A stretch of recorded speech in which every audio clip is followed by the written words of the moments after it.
We take it to our panelists this evening. Professor Sangeet Ragi, political analyst, joining me. Raghav Awasthi, political analyst, member, Manifesto Subcommittee of the BJP. Ashutosh, author and political analyst. Nilanjan Mukhopadhyay, author, Narendra Modi, the man, the Times journalist, someone who also has watched the RSS very closely. Mr. Mukhopadhyay, rather, let's begin with you. How do you read the current situation, Mr. Mukhopadhyay, of what you see? Because, it's interesting, at least where the Modi government is concerned, we've seen, the influence of the RSS diminish, but strangely so, a dichotomy of sorts, because it's been the Prime Minister who fulfilled a lot of what has been the RSS agenda.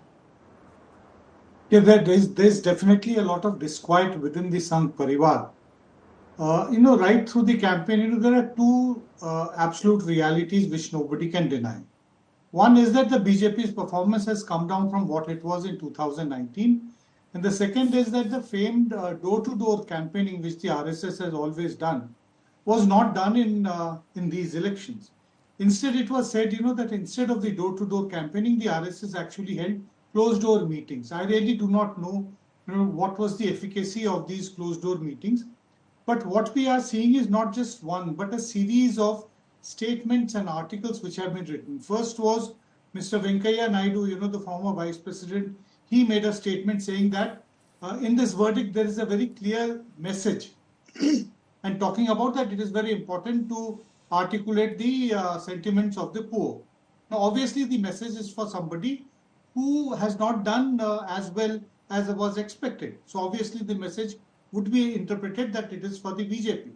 Message that the poor have not been, their wishes have not been really fulfilled, means that possibly there was something wrong in the BJP, that it was not egalitarian enough. That is the message. Then there was an article in the Organizer, where also there were all kinds of criticism that, that it was wrong to Modi ji is fighting on all 543 seats. This has a limited value.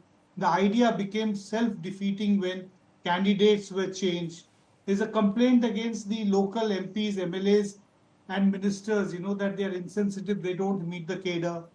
Regarding the developments in Maharashtra, talking about unnecessary politicking, when it was fairly well settled there. The need for conversations with communities, saying that it is very important before passing laws that government must actually hold dialogue with communities, which obviously means that they have not been done. Then Mr. Bhagwat's statement, the fact that, he went into this entire aspect of who is a true sevak, what should be the attributes. Now, sevak is a word which has become very closely associated with Prime Minister Modi, because he says that he is the Pradhan Sevak of the country. Now, there, if Mr. Bhagwat says that a true sevak is a person who should not have any arrogance, he's not saying that it is being, meant for being targeted at Mr. Modi, but he's also not stopping anybody from interpreting his words the way anybody wishes to do it. He also says a lot of things, that in this election, a lot of lies were issued, that parliamentary decorum has not been maintained.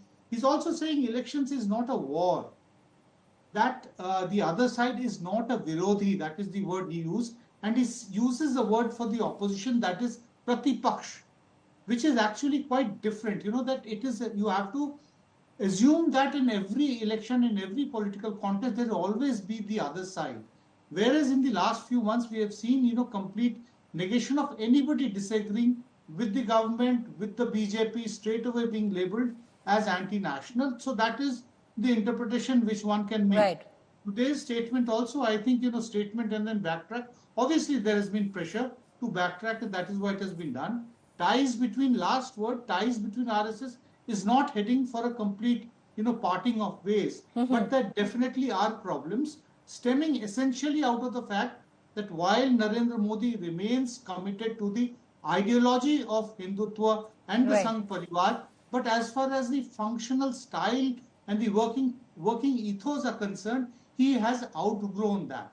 He no longer believes in the credo that the Vyakti is not is more important than the Sanghatan. I got confused. That the individual is more important than the organization, whereas the RSS believes that the organization is more important. Well, that was the dichotomy, the question that I hinted at, because it's strange. You've seen the RSS influence diminish, but he's the man who's actually, held true to what has been the RSS agenda in multiple ways, and for it to reach fruition. But Sangeet Ragi, what is it that has irked the RSS as per you? Because all through the campaign as well, multiple times we've discussed that the RSS doesn't seem as enthusiastic of participating in this election or doing the legwork on which is built, the mammoth juggernaut of Prime Minister Modi and the BJP. First of all, to say that what Mohan Bhagwat ji said was a jibe at the BJP or the Prime Minister, it is basically erroneous. And it is full of speculative, intuitive wisdom of anyone who says like that. Second point, whatever has been reflected in the article of the organizer does not mean the voice of the RSS at all.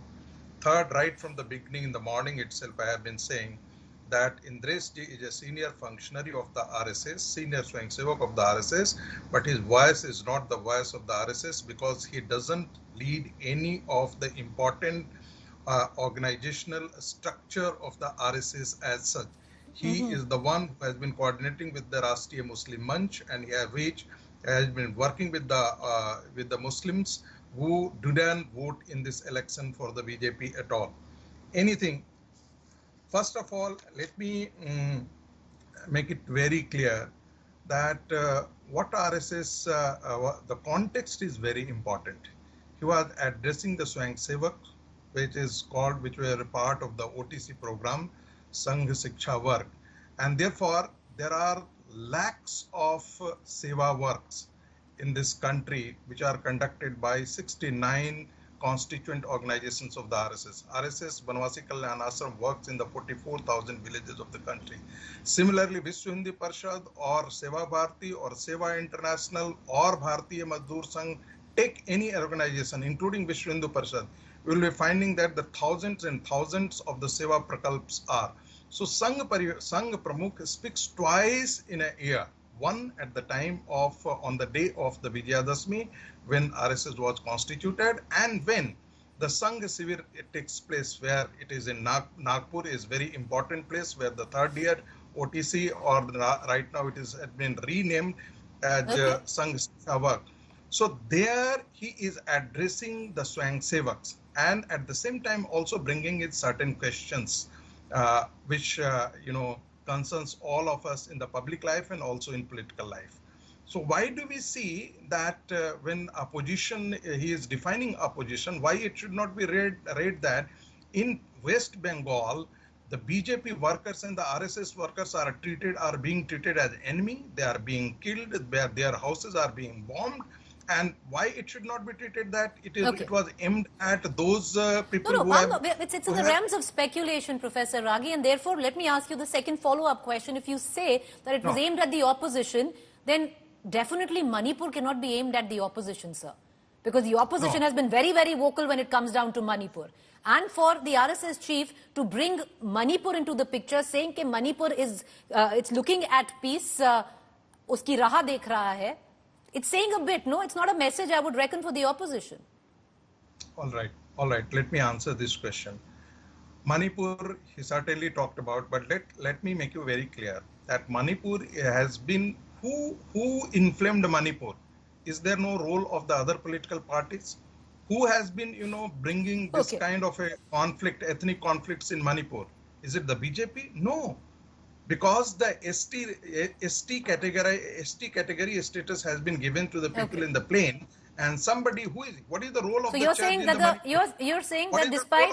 Okay, so Professor Ragi, what you're saying, hear me out, so hear the question out. So you're saying despite of the Chief Minister of Manipur, who comes from the Bharatiya Janata Party, stating everything is back, everything is normal, you had the RSS chief bring up Manipur to taunt the opposition, which is the Congress. Is that what you mean? No. That I didn't say. I think that it is your words, it is your statement, and it is your conclusion. This is not my conclusion. No, sir, it's a question. It's not a conclusion. No. This is what you derived. My submission is very simple. That Manipur is a very, very sensitive issue, and the people, there are forces which have inflamed Manipur. It is not only the BJP which has done it. So understand this, that RSS has been fighting in the Northeast. You know, there are forces which have been fighting against India in the Northeast. So why don't we take those issues in consideration? Religious conversion is one issue. The Fair point. So basically, as per, like, you're right, sir, I do agree that it is in the realms of speculation, though usually at the kind of meeting that the RSS chief was addressing, we have never seen him make a political statement. He did so, but it's in the realms of speculation. The RSS has made it very clear, you know, that all of this has nothing to do with the Bharatiya Janata Party. Even today, the RSS, you know, stayed away from the entire controversy and said that these are the views of Indresh Kumar. And by the evening, you know, the end of day, Indresh Kumar himself came out and backtracked. So it's in the realms of speculation. You're allowed, you're allowed to interpret it in whichever way that you want.